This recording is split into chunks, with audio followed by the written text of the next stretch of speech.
बात करते हैं बड़ी खबर की। गरीब कल्याण रोजगार अभियान की आज से शुरुआत हो गई है। बिहार में खगड़िया के तेलिहार से पीएम ने इसकी शुरुआत की और ये योजना 6 राज्यों के 116 जिलों में चलेगी। प्रवासी कामगारों के लिए बेहद अच्छी योजना है। पीएम ने की है गरीब कल्याण योजना की शुरुआत, जिसके तहत रोजगार मुहैया कराया जाएगा। 6 राज्यों के 116 जिलों में ये रोजगार योजना चलेगी। झारखंड के 3 जिलों के कामगारों को इसका सीधा लाभ पहुंचेगा, जिसमें हजारीबाग, गिरिडीह और गोड्डा जिले हैं। और इस योजना का संचालन उन राज्यों में किया जाएगा जहां प्रवासी कामगारों की संख्या 25,000 से अधिक है। मजदूरों को रोजगार देने के लिए 50,000 करोड़ रुपए खर्च होंगे।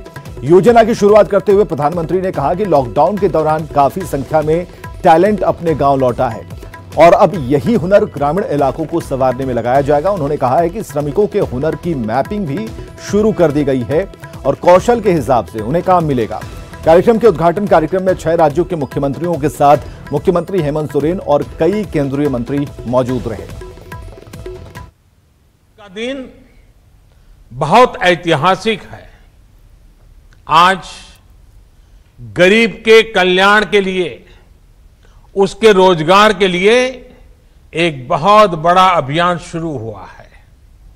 ये अभियान समर्पित है हमारे श्रमिक भाई बहनों के लिए, हमारे गांवों में रहने वाले नौजवानों, बहनों, बेटियों के लिए। इनमें से ज्यादातर वो श्रमिक हैं जो लॉकडाउन के दौरान अपने घर वापस लौटे हैं। वो अपनी मेहनत और हुनर से अपने गांव के विकास के लिए कुछ करना चाहते हैं। वो जब तक अपने गांव में है, अपने गांव को आगे बढ़ाना चाहते हैं, अपने गांव को कुछ देना चाहते हैं। गरीब कल्याण रोजगार योजना पर झारखंड सरकार के मंत्री आलमगीर आलम ने कहा कि योजना गांवों को आत्मनिर्भर बनाने के लिए है, लेकिन योजना के तहत कितना पैसा झारखंड को मिलता है उस पर झारखंड का विकास तय होगा। हमारे यहाँ भी वो काम भी चल ही रहा है। शौचालय का निर्माण का हो, प्रधानमंत्री आवास हो, छोटे मोटे सड़क हो, जल सुरक्षा की व्यवस्था हो, करीब करीब वही जो चीज को ज्यादा उन्होंने फोकस किया है।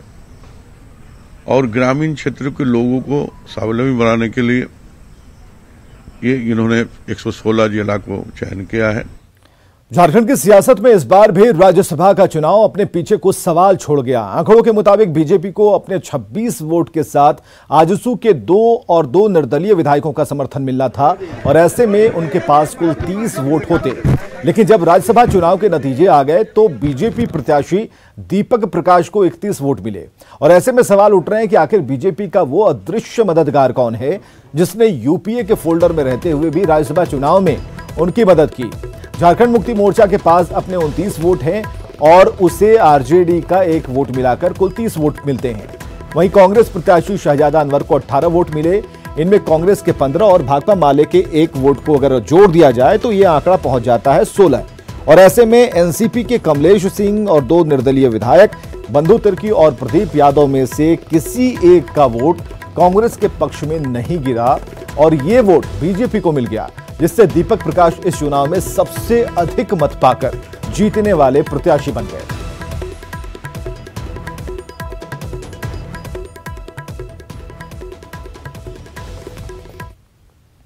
झारखंड में राज्यसभा चुनाव के दौरान एक नई परंपरा देखने को मिली और इसने साबित कर दिया है कि 3 बार प्रदेश के मुख्यमंत्री रहे नवनिर्वाचित राज्यसभा सांसद शिबू सोरेन सबके गुरुजी हैं।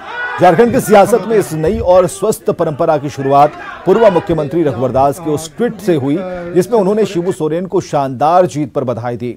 इससे भी 2 कदम आगे बढ़ते हुए बीजेपी के प्रदेश अध्यक्ष और नवनिर्वाचित राज्यसभा सांसद दीपक प्रकाश ने तो शिबू सोरेन को बधाई देते हुए यहां तक कह दिया कि प्रदेश में इस बार राज्यसभा का चुनाव होना ही नहीं चाहिए था, बल्कि गुरुजी को निर्विरोध राज्यसभा में भेजा जाना चाहिए था।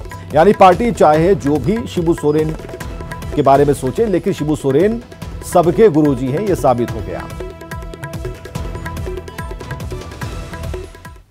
लेकिन बड़ी दुर्भाग्य है, कांग्रेस झारखंड मुक्ति मोर्चा के साथ सत्ता का भागीदार भी है और दूसरे तरफ शिबू सोरेन जी को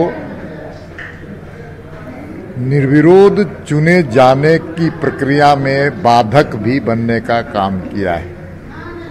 ये कैसी विडंबना है कि सत्ता का मलाई साथ में खाएंगे और सत्ता के लिए फिर आपस में लड़ाई भी करेंगे।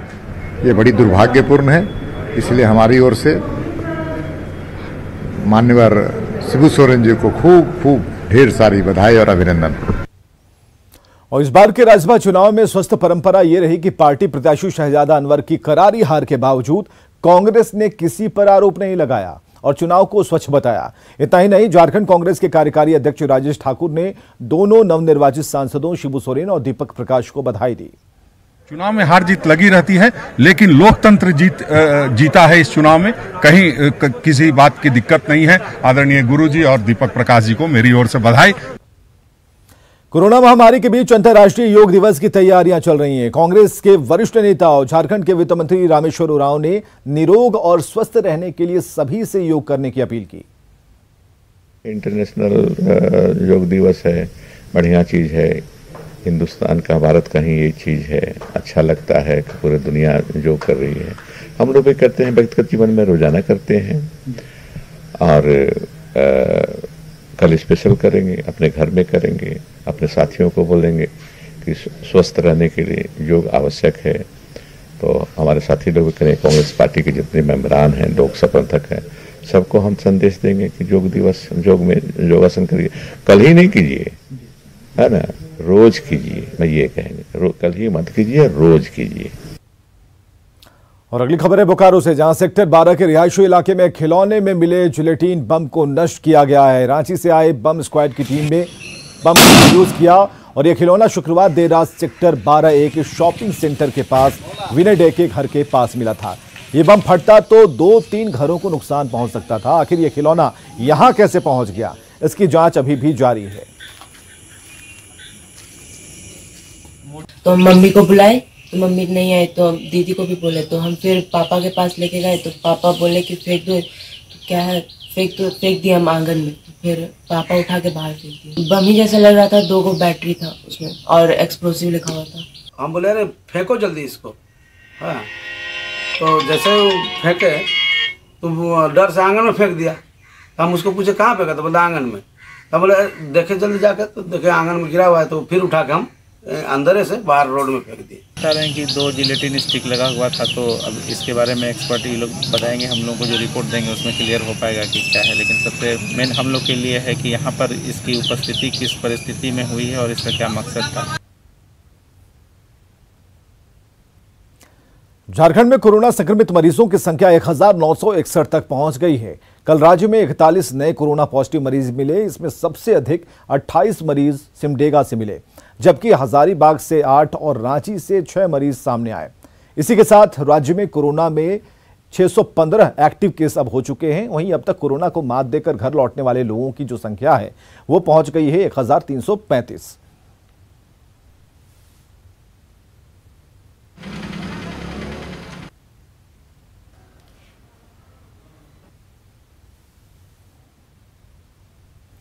इधर चतरा में मानसून की बारिश ने जमकर कहर बरपाया है। यहां लगातार हो रही बारिश से जिले से गुजरने वाली नदियां उफान पर हैं।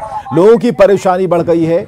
जोरी प्रतापपुर मेन रोड पर कठौन नदी भी उफान पर है। नदी में अचानक नदी का जलस्तर बढ़ने से 6 गाड़ियां फंसी हैं। आवागमन पूरी तरह से ठप हो गया है। नदी में फंसी गाड़ियों में से बाइक सवार लोग किसी तरह बाहर निकले। वहीं बड़ी गाड़ियों को नदी से निकालने की कोशिशें जारी हैं। और इधर प्रतापपुर बीडीओ ने समस्या के जल्द समाधान का भरोसा दिया है। और आपको यह बताएं कि करीब 1 साल पहले कठौन नदी पर बना पुल क्षतिग्रस्त हो गया था, जिसके बाद डायवर्जन के जरिए आवागमन जारी था। गुमला सदर थाना क्षेत्र के पहाड़ पनारी गांव में हथियारबंद अपराधियों ने एक शख्स की गोली मारकर हत्या कर दी। बताया जा रहा है कि अपराधियों ने घर का दरवाजा तोड़कर घर में घुसकर शख्स को गोली मारी। परिजनों का कहना है कि अपराधी पहले से ही दीपक का इंतजार कर रहे थे और घर आते ही उसकी हत्या कर दी। उग्रवाद लोग घेरा था सामान के साथ में। नारायण सिंह ने घर घुस के मारा, दरवाजा तोड़ के। 3 गाड़ी जाके और ये लोग चारों कोना से घेर लिया।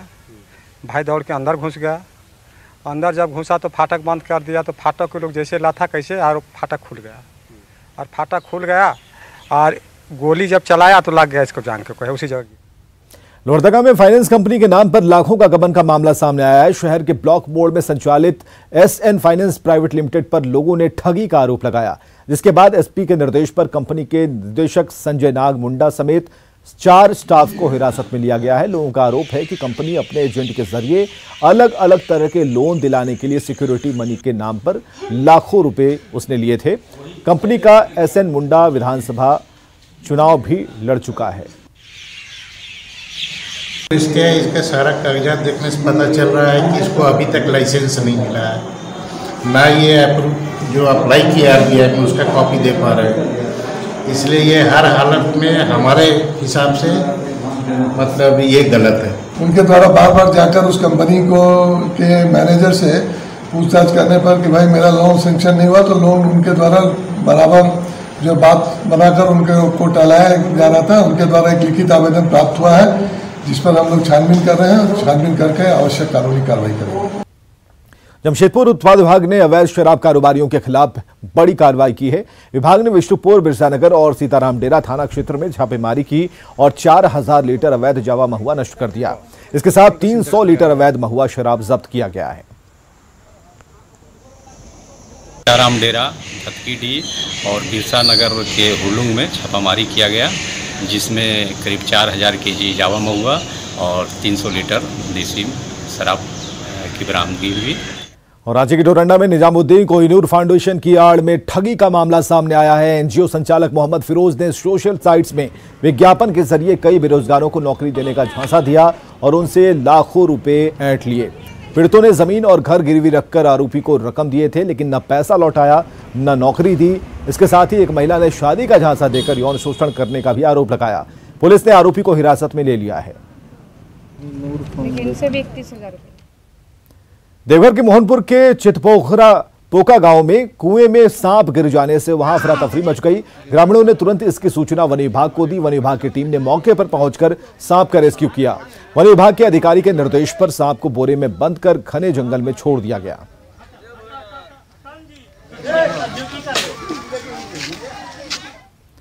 पलामू के मेदिनीनगर शहरवासियों को एक बार फिर गंदा पानी पीना पड़ रहा है। कोयल नदी में बाढ़ आई हुई है और मेदिनीनगर जलापूर्ति योजना का दोनों जैकवेल खराब है, लिहाजा बाढ़ का पानी सीधे नदी से लिया जा रहा है और इसे फिल्टर कर शहर में सप्लाई की जा रही है। लोगों की शिकायत है कि उन्हें गंदा पीला पानी मिल रहा है। मेदिनीनगर पंप हाउस का जायजा लिया हमारे सहयोगी नील कमल ने। कोयल नदी में बाढ़ आने के बाद एक बार फिर शहरवासियों को गंदा पानी पीने को विवश होना पड़ रहा है। हम दिखाने की कोशिश करते हैं कि ये मेदिनीनगर शहरी जलापूर्ति योजना का यहाँ पे जो पंपू कल है, जहाँ से पानी सप्लाई होता है। आप देख सकते हैं कि नदी में पूरी तरह से बाढ़ का पानी अभी आया है।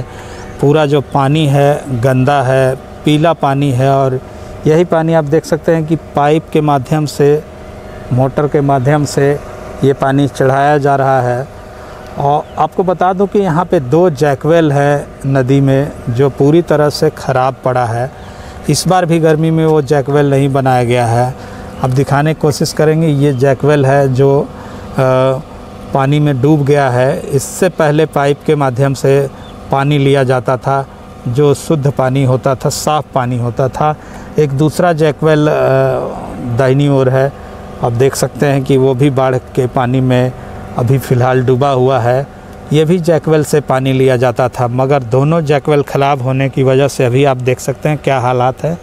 जो भी पानी है सीधा नदी से लिया जा रहा है और उससे फिर फ़िल्टर करके सप्लाई किया जाता है शहरवासियों को। हालांकि पानी इतना गंदा है कि कितना भी फ़िल्टर हो, मगर इसका आप कलर देख सकते हैं कि किस तरह से जो पानी का कलर है वो साफ बयां कर रहा है कि ये कितना शुद्ध पानी है। नीलकमल, न्यूज़ 18 पलामू। खबरें लगातार जारी हैं, आप बने रहिए हमारे साथ।